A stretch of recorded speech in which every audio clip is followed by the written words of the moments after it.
This is a presentation of Northeast Streaming Sports.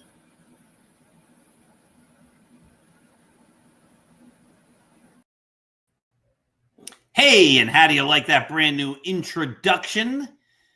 Little graphics for all of the national sports streaming networks we are on. This is the Dr. Sem Yankees Show, and today is Saturday, July the 5th, 2025. So, my dear friends, let's make today a great day. And how do you make your day great? Well, it's simple. You look around, you notice the good that is around you, because there is good that is around you each and every day. There's always good. And when we look around and we notice the good and we appreciate the good, how could your day not be wonderful? But then we should take it one step further. We should notice the good, appreciate the good, savor the good, give thanks for the good. And then we should perpetuate that good by spreading it forward and sharing our goodness with others. But I know every now and again we go through dark periods, down times. People look around, they say nothing is good. There is good, of course, but they can't find it. So if you're in a period where you can't find the good, well, then create some of your own. Do something nice for somebody else. Talk to your neighbor. Help an elderly person across the street like they used to do in the comic books. Donate time or money to a charity. Go to a community event and be nice to the person you're standing or sitting next to. There are 5,472,000,000 different ways that you can do good for other people. Call a friend, call a relative, write a nice letter, send a happy email. And then when you do good, then there is good. And once there is good, you can then help have yourself a great day. So let's make today and every day great. But my friends, this is a Yankees show. As you know, we're also on the Start Spreading the News blog. Start Spreading the News is an absolutely wonderful Yankees site. We put up new articles every day at 6 a.m., 10 a.m., and 1 p.m. Plus, we have a game thread every time. Now, if there's a day game like today and like yesterday and like tomorrow, there is no 2 o'clock article because there's the game thread. And speaking of game threads, oh my goodness. Oh my goodness. Can you imagine being a Yankee fan right now? Oh, you already are? My sympathies to you. My sympathies to myself. We should all be sympathetic towards each other. What is going on with the Yankees? Now, speaking of good, you might hear in the background the beautiful sounds. You might be hearing it right now of babies. I am at the beach. We are with our grandchildren, and nothing can be better than spending time with my grandchildren, except for the half hour that I'm obviously recording the Dr. Sem Yankees Show. So the Yankees played yesterday against the Mets. As you know, I record this program a day in advance, so I have no idea how they did. Hopefully they won. But heading into that, the Yankees had a disaster of a series against the Toronto Blue Jays. The Yankees went to Toronto, played 4 games. They were up by 3. They leave the series, or maybe they were up by 2, but they leave the series now down a game in the standings. How is that possible? It's because the Yankees are playing terrible baseball. Because the Yankees go through periods every single year where they play terrible baseball. Now, I point this out when I write my articles on Start Spreading the News. And then there are people that argue with me. And they say, oh, this is just normal. It's not normal the way the Yankees play baseball these last many years, where they go through these periods where they can't do anything right. Have you ever seen a more fundamentally flawed team year in and year out than the Yankees? I don't think so. They don't play good baseball. And then they fall into the same traps that they fell into the year before that and the year before that. That's all the Yankees do is replay the same tired script year after year. Giancarlo Stanton is injured. Giancarlo Stanton comes back. I think he had 3 minor league games where he wasn't all that impressive before they brought him back. And when they brought him back, do they ease him back into the lineup slowly and say, hey, Giancarlo, we're going to bat you 7th or 8th or maybe even 6th. We're going to bat you toward the bottom of the lineup until you get your timing. Oh, no, the Yankees don't operate that way. The Yankees immediately put Giancarlo Stanton right in the middle of the lineup. Now, this is a guy that hasn't really produced for many years. His production goes down year after year. But they're the Yankees, and they think when they have a player that player is the same guy he was in 2017 when he won the MVP award. Oh, you're a feared hitter, Giancarlo Stanton. So they stick him right in the middle of the lineup. Surprise, the Yankees really haven't won many games since Giancarlo Stanton returned. Oh, wait, he's not the only one. DJ LeMahieu. DJ comes off the injured list. Where do they put him? Well, DJ, you're the starting second baseman. Has DJ LeMahieu performed very well? Oh, no, he hasn't. He hasn't been a good player for many years. So why is he getting so much playing time? Oh, the Yankees, after he had a great year and then a great 50 games during COVID, said, we've got to give this guy, an aging second baseman, a long-term contract for $90 million over 6 years. Before they even wrote that contract, before that was even signed, I was on Start Spreading the News, and I was saying, this is not a good idea. This is a bad idea. The Yankees should not be investing a gazillion dollars, $90 million, over 6 years in DJ LeMahieu. This is not going to age well. And guess what? It didn't. And I've said all along that the contract was a disaster, and it has been. And yet there are people that argue, oh, no, it was a good contract. He signed through next year yet. It's unbelievable. And then the Yankees say, oh, we don't have enough money. We can't get player X, Y, or Z because we already have a big payroll. You have a big payroll because you sign ridiculous contracts that you can see miles away, like I did with the DJ LeMahieu contract, that this was not going to work out well. But the Yankees were convinced, oh, we found ourselves a superstar that no one else noticed. And he was great in 2019. And he was really good and even great in 2020, but it was only 50 games. And there was no reason, and I wrote this at the time, back then, to suspect that what he was doing would continue. There was no reason to think that. He was outperforming his career norms. And then I showed statistics that said second basemen don't age well. And then people said, oh, you don't know what you're talking about.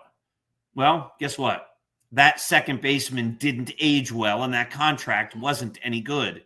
And that contract has prevented the Yankees from going out and making better deals. But even outside of that, what happens? DJ LeMahieu comes back, and they pencil him right into the lineup. And he's playing almost every day. And guess what? The Yankees aren't winning. When were they winning? When they had Jazz Chisholm at second base. I said the Yankees shouldn't move Jazz Chisholm to third base. That's a bad idea. It was a bad idea last year. When it happened last year, I said you can't just take a guy who's never played third and expect him to be a major league caliber third baseman. Oh, lots of people argued with, oh, he's so athletic, he can do anything. And then over the winter, the Yankees said, well, got to be honest. Paul was right. Dr. Sem was right. No, the Yankees didn't say that, though they were probably thinking it. They said, we really didn't want to move Jazz to third. We wanted to move Gleyber Torres to third. Oh, well, I wouldn't have thought that was a good idea either because Gleyber wasn't the third baseman. But Gleyber wouldn't move, so he had to move Jazz. But we're not moving him this year. This was last winter. He is a second baseman. How much did Jazz Chisholm play third base in spring training and over the winter to prepare to eventually move to third again this year? Not at all. This is great planning. But DJ LeMahieu comes back, and the Yankees stick Jazz Chisholm back at third base. Now, over the winter, there were writers like me who were saying the Yankees need to get a third baseman. And then there were people that said, no, whatever you write is wrong. If you say it, I can't agree. I have to argue with you, which is fine because this is all just fun. It's just baseball. Am I right always? No, not even me. I'm not right always. Was I thrilled when the Yankees got Giancarlo Stanton? Yes, I thought that deal was going to work out great. I'm always 100% always in favor of getting the best players in the game on the Yankees. And Stanton had just won the MVP. So, yeah, I was wrong on that one. He has not been an MVP player since he came to the Yankees, except in short periods. So, of course, we're all wrong sometimes. But the Yankees needed a third baseman. They didn't get a third baseman. So now what? Then their sort of third baseman, Oswaldo Cabrera, gets injured. They bring back DJ LeMahieu, and they take their better second baseman and put him at third. And you know what they're saying now? Now that it's July? Oh, we have to find a way to get Jazz Chisholm to second base. We've got to go get a third baseman. Imagine that.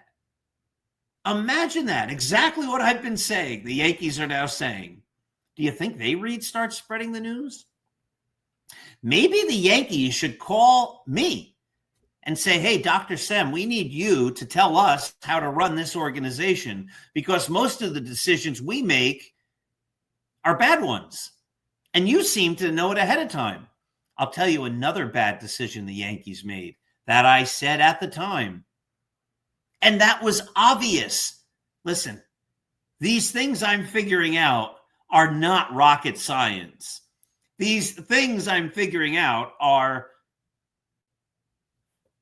readily apparent, super obvious. But before I tell you the other super obvious thing that I talked all about and wrote all about, you can go in the archives of Start Spreading the News and find the articles from 2017. And I've been saying it all along since. But before we get to that, just a reminder that this program is brought to you by Artemisia Publishing. Artemisia is a fantastic publisher located here in the United States of America, and they have published a plethora of great books, including Scattering the Ashes by Dr. Paul Semendinger. That is my award-winning novel. If you haven't read it, your life is incomplete. 365.2, Going the Distance, A Runner's Journey. If you haven't read 365.2, you should. It will motivate you to be the best you can be. How about From Compton to the Bronx by Roy White with me, Paul Semendinger. And also the wonderful The Least Among Them. Do you think you know Yankees history? You don't as well as you think you do, unless you will have read The Least Among Them. So what mistake did the Yankees make after the 2017 season? They got rid of Joe Girardi. Now, that might not have been the worst thing they ever did. I believe that leaders have a window, and it's usually about 10 years. And after 10 years, it could go a little longer, it could be a little shorter, but any leader after about 10 years, it sort of gets old. The message gets old, the approach gets old, the routines get old. The person himself or herself falls into patterns and routines that can become over time problematic. It's good to change things up. So I thought Joe Girardi was an excellent manager, and I thought he did a great job, and I thought he deserved to come back. But if you want to make the argument that he had served his 10-year period and it was time to make a move, I'm okay with that. And there were and have been a host of great managerial candidates out there. And this was a team that was one win away from reaching the World Series, who were just acquiring the MVP from the National League.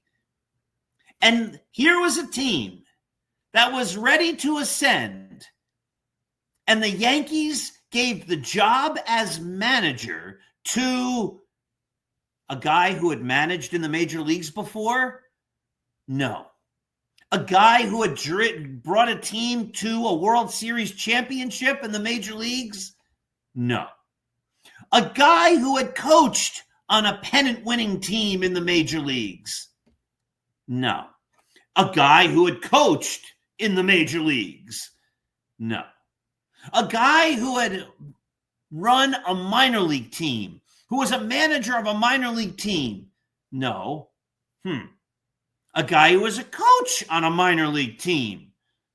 No. A guy who was a collegiate coach? No. A guy who coached Little League? Something? No. The Yankees, on the precipice of success, decided to turn the organization over to a guy, Aaron Boone, who had never led anything before. Never coached a minor league game. Never coached a Little League game. Never coached a collegiate game. Never coached a major league game. Never served as a coach. Never served as a manager. And somehow the Yankees thought that giving the job, the greatest managerial job in all of sports, the manager of the New York Yankees, they thought it made sense to give that job to a guy who had never coached anywhere, had never been a leader in any capacity. But wait, somebody might say, they might say there must have been hundreds of teams going after Aaron Boone. He must have been like the guy everybody was talking about. Like, he has shown so much that he's getting interviews from all sorts of baseball teams, colleges, minor league teams, major league teams. He must have been in demand. Everybody must have been on the Aaron Boone bandwagon, and the Yankees were the ones who came in and swooped him up for themselves. But not even that's true. He wasn't on anybody's radar. Nobody was saying, we need to hire Aaron Boone. Before the Yankees hired Aaron Boone, there was just about the same amount of guys who were clamoring for the Yankees to sign me as the manager. Zero. The Yankees said, we know better. And they brought him in for the 2018 season. 2018, 2019, 2020, 21, 22, 23, 24, and now 25. Season 8 of the Aaron Boone era. Some people might call it the Aaron Boone error. And the Yankees have still not won a World Series. So I've written about this because this has been true for years.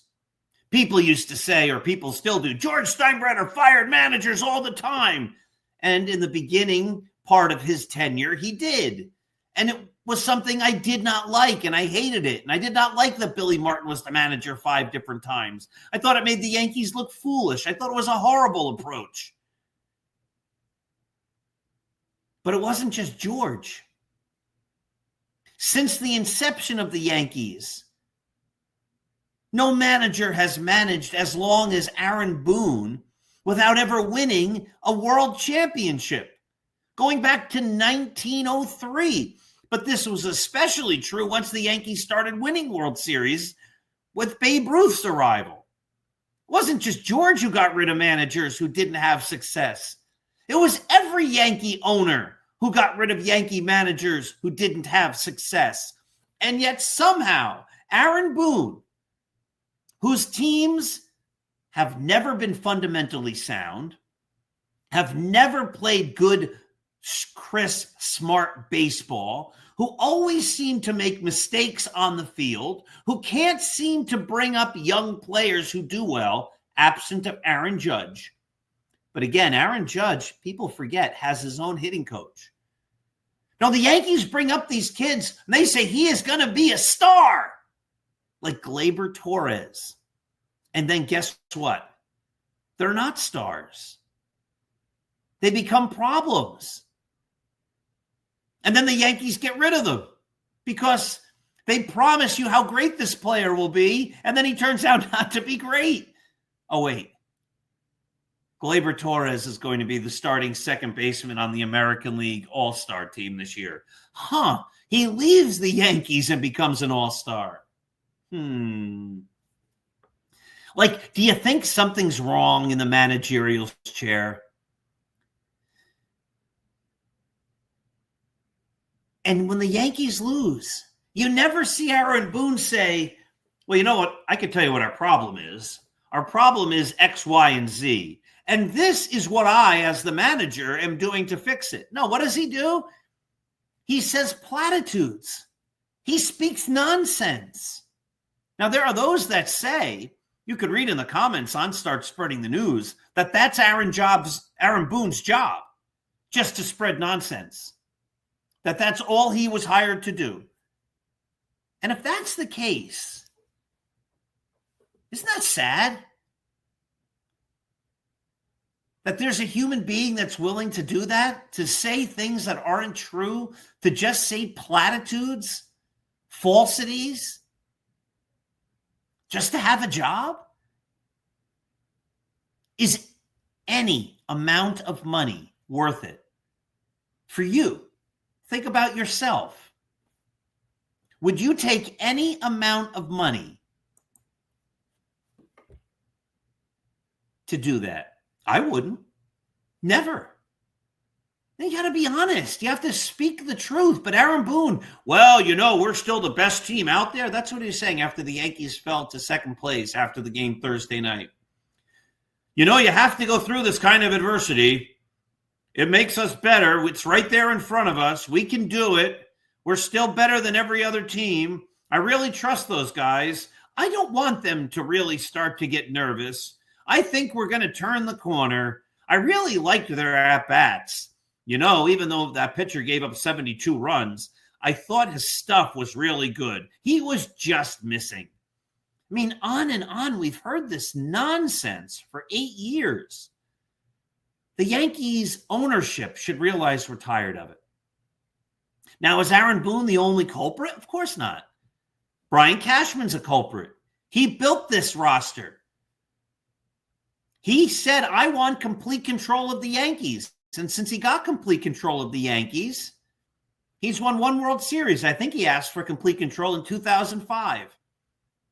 That's not a good track record. Not when you have more money to spend, really, than almost every other team, and you are baseball's richest team. You can only deliver one World Championship since 2005, only one World Series championship since 2001, and it's now 2025? Again, I think Brian Cashman was an excellent GM. I don't think he's an excellent GM anymore. And he's been at the job for decades. There comes a point where one approach doesn't work anymore. And then there's Hal Steinbrenner. Since he's owned the Yankees, they've won no world championships. You could say, well, he owned them in 2009, but that was really George's team. They built that team to give George one last go at a world championship, and it worked. They went all in by getting CC Sabathia and AJ Burnett and Mark Teixeira and Nick Swisher, and they still had those core great Yankees, Jeter, etc., Mariano.